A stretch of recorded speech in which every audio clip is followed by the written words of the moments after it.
मांडत होतात सर्वोच्च न्यायालयामध्ये, तुम्ही आर्ग्युमेंट करत होतात, काय आज तुम्ही बाजू मांडली आणि सर्वोच्च न्यायालयाने? नाही, सर्वोच्च न्यायालयासमोर आज आम्ही एक मुद्दा सगळ्यात महत्त्वाचा जो अधोरेखित केला तो असा आहे की महाराष्ट्रामध्ये आज 5 वर्षांपेक्षा अनेक प्रकरणांमध्ये प्रशासक जे आहेत तर ते कार्यरत आहेत. जे राज्य घटनेची आपली जी मूळ तरतूद आहे की लोकप्रतिनिधींनी सर्व लोकल बॉडीज चालवाव्यात त्याच्या हे विपरीत आहे. सर्वोच्च न्यायालयाने सुद्धा अशी पृच्छा केली की तुमच्या कॉर्पोरेशनमध्ये तर औरंगाबाद, नवी मुंबई इथे 5 वर्षांपेक्षा अधिक काळापेक्षा जास्त कार्यकाळ हा प्रशासकांचा आहे. सर्वोच्च न्यायालयाने असंही सांगितलं की बऱ्याचशा आम्हाला आमच्यासमोर अशा केसेस आल्यात, इलिगॅलिटी झालेल्या आहेत, त्यामुळे लोकनियुक्त जे आहेत तर ते प्रतिनिधी ह्या सर्व स्थानिक स्वराज्य संस्थांवर असणं आवश्यक आहे.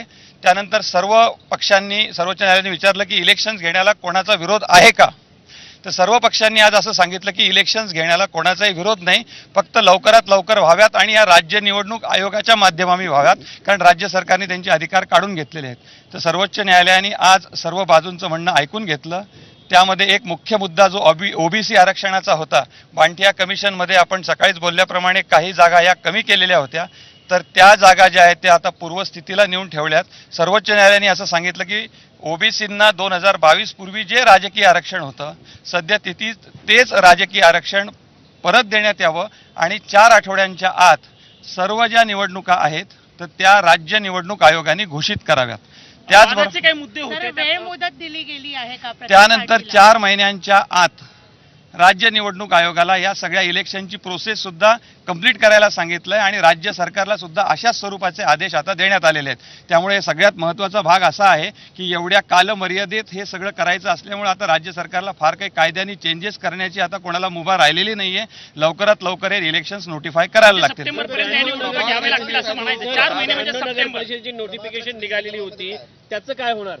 आता या सगळ्यांमध्ये ओबीसीचं आरक्षण जे आहे ते 2022च्या पूर्वी जसं होतं तसंच्या तसं देण्यात येऊन ते परत नव्याने निघेल. किंबहुना ज्या जागा आहेत त्या ओबीसींच्या ज्या आहेत तर त्या परत त्यांना पूर्ववत बहाल करण्यात येतील. 2022 पूर्वी ज्या बांटिया कमिशनचा आयोग आलेला होता त्याच्या पूर्वीचं.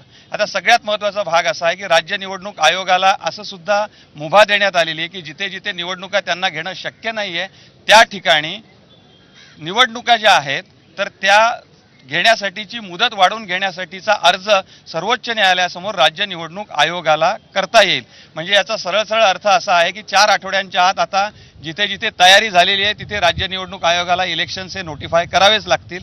त्यांना जर काही अडचण असेल तर ते सर्वोच्च न्यायालयामध्ये अर्ज सादर करून वेळ वाढवून घेऊ शकतात, पण त्या वेळ वाढवून घेण्याला सुद्धा आता मर्यादा आहे.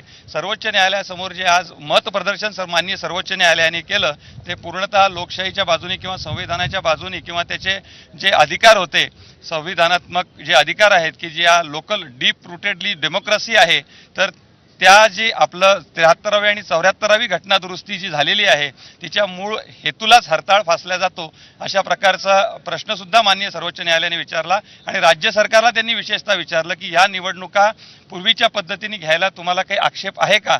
राज्य सरकारने सांगितलं की आम्हाला कुठल्याच पद्धतीने निवडणुका घेण्यासाठी कुठलाच, पण आता एक मुख्य मुद्दा असा आहे की ह्या सर्व होणाऱ्या निवडणुका या याचिकेमध्ये जे मुद्दे उपस्थित केलेले आहेत त्याच्या अधीन राहून होणार आहेत.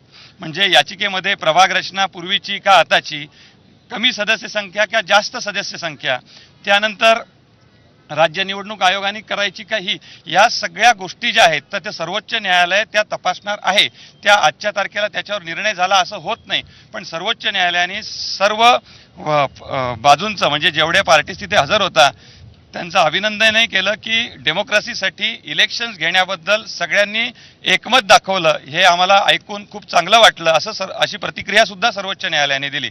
त्यामुळे आता जो 4-5 वर्षापासून म्हणजे नवी मुंबई, औरंगाबाद इथे 5 वर्षांपासून आपण पाहिलं की लोक वाट पाहत होते, नगरसेवक वाट पाहत होते की निवडणुका कधी होतात. ती प्रतीक्षा आता संपलेली आहे. 73व्या आणि 74व्या घटना दुरुस्तीनुसार आता सर्व स्थानिक स्वराज्य संस्थांवर प्रशासक राज हे संपून आता लोकनियुक्त प्रतिनिधी कार्यभार हाती घेणार.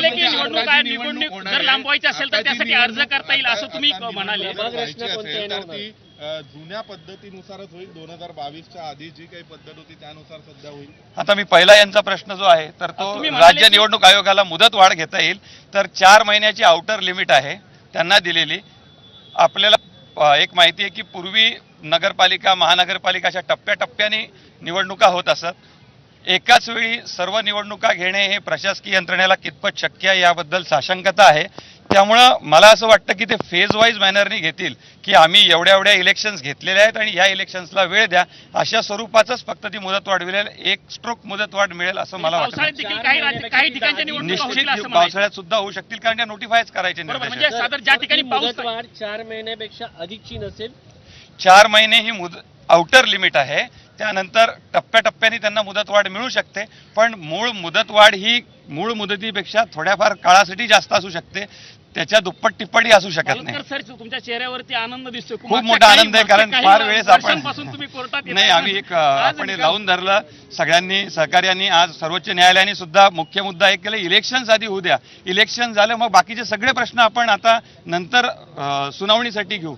सर कुठेतरी अनपेक्षित होतं कारण आज पण वेगवेगळ्या प्रकारे सिरियल नंबरनी मॅटर्स येत होती. आधी एकदा आलं त्यावेळी राज्य सरकारचे वकील उपस्थित नव्हते, मग सर्वोच्च न्यायालयाने त्यांना पुन्हा यायला सांगितलं 1:15 वाजता. तर अनपेक्षितपणे आज अनपेक्षित सर्वोच्च न्यायालयाच्या ज्यावेळेस निदर्शनास आलं की काही प्रकरणांमध्ये 5 वर्षांपेक्षा अधिक काळ प्रशासक आहेत, सर्व निर्णय म्हणजे त्यांनी एक उदाहरण दिलंय की कोट्यावधींची प्रॉपर्टी ही ऑप्शन सुद्धा होते प्रशासकच करतायत. म्हणजे अशा अनेक घटना सुद्धा सर्वोच्च न्यायालयासमोर निदर्शनास आल्या. त्यामुळं आज त्यांनी अग्रक्रमाने हे प्रकरण 12:45ला घेण्याचे निर्देश दिले आणि त्याप्रमाणे सुनावणी घेऊन पुढील इंदिरा जयसिंग यांनी देखील आज युक्तिवाद केला. इंदिरा जयसिंग यांचा महत्वाचा मुद्दा होता की बांटिया कमिशननी ओबीसीच्या 34,000 जागा कमी केलेल्या आहेत. त्या 34,000 जागा कमी न करता पूर्वी ज्या जागा होत्या त्याप्रमाणेच निवडणुका घेण्याचे निर्देश घ्यावेत. तो सर्वोच्च न्यायालयाने त्यांची विनंती मान्य तुषार केली. मेहतांचं देखील कौतुक केल्याचं बघायला मिळालं. प्रभाग रचना नक्की आता ऑर्डर मध्ये सांगण्यात येईल की जी नवीन सरकार. खरं सांगायचं तर प्रभाग रचना किंवा हे सगळे जे मुद्दे आहेत आता राज्य निवडणूक आयोगाच्या कोर्टात आहेत. त्यांना 4 आठवड्याच्या आत निवडणुका नोटिफाय करायच्या आहेत. त्यांना जर 4 आठवड्याच्या आत निवडणुका नोटिफाय करायच्या आहेत तर ते पूर्वीच्या प्रभाग रचनेप्रमाणे जाऊ शकतात. त्यांना जर करायचं तर ते राज्य सरकारने नवीन केलेले जे कायदे आहेत त्याच्या आधारे सुद्धा ते करू शकतात. आता हा सगळा जो निर्णय आहे तो राज्य निवडणूक आयोगाच्या कोर्टात आहे, त्यांना घ्यायचा आहे. म्हणजे जून महिन्याच्या सुरुवातीला महाराष्ट्रामध्ये काही ठिकाणांच्या तरी निवडणुका 100% त्यांना 4 आठवड्यात नोटिफाय कराव्याच लागतील. सर, कुठेतरी एक प्रश्न विचारला होता की ग्राह्य धरल्या जातील या निवडणुकीमध्ये. निश्चितच 34,000 बांटिया कमिशननी ज्या जागा कमी झालेल्या आहेत आज निर्मितीला त्या जागा कमी न होता पूर्वीप्रमाणेच त्या तशाच ठेवून त्या प्रपोर्शननी ओबीसींना आरक्षण देऊन निवडणुका घेण्यात येतील. अपेक्षा काय की कधीपर्यंत होऊ शकते? सप्टेंबरच्या आतमध्ये या निवडणुका होईल. न्यायालयानेच आता कालमर्यादा दिलेली आहे आणि जर विनाकारण जर यांनी कालमर्यादेचं पालन न करता जर निवडणुका पुढे विनाकारण ढकलण्याचा प्रयत्न केला तर निश्चितच न्यायालय त्याचं कॉग्निझन्स घेईल. कारण आता त्यांना जर मुदतवाढ घ्यायची तर न्यायालयाच्या परवानगीने घ्यायची, ती आपोआप होणार नाही.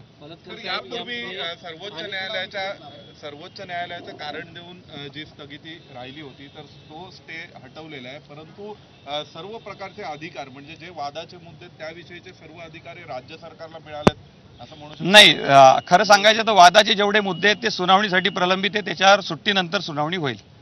त्यामुळे या निवडणुका ज्या आहेत त्या या याचिकेच्या निकालाच्या अधीन राहून होणार आहेत. ऑर्डर जी काय ऑर्डर येईल आज हा ती बंधनकारक राहील. म्हणजे ओबीसीच्या बाबतीत जर सर्वोच्च न्यायालयाने काही निर्णय घेतला तर तो या निवडून आलेल्या प्रतिनिधींना बंधनकारक राहील. प्रभाग रचनेबद्दल काही निर्णय झाला तर तो सुद्धा निवडून आलेल्या प्रतिनिधींना बंधनकारक राहील. सर, निवडणुका म्हटल्यानंतर मोठा खर्च होतो. अनेक गावाखेड्यातल्या लोकांनी किंवा शहरातल्या नगरसेवक म्हणूच्या लोकांनी स्वतःचे प्लॉट विकले, जमिनी गहाण ठेवल्या, ह्या निवडणुकीची तयारी केली.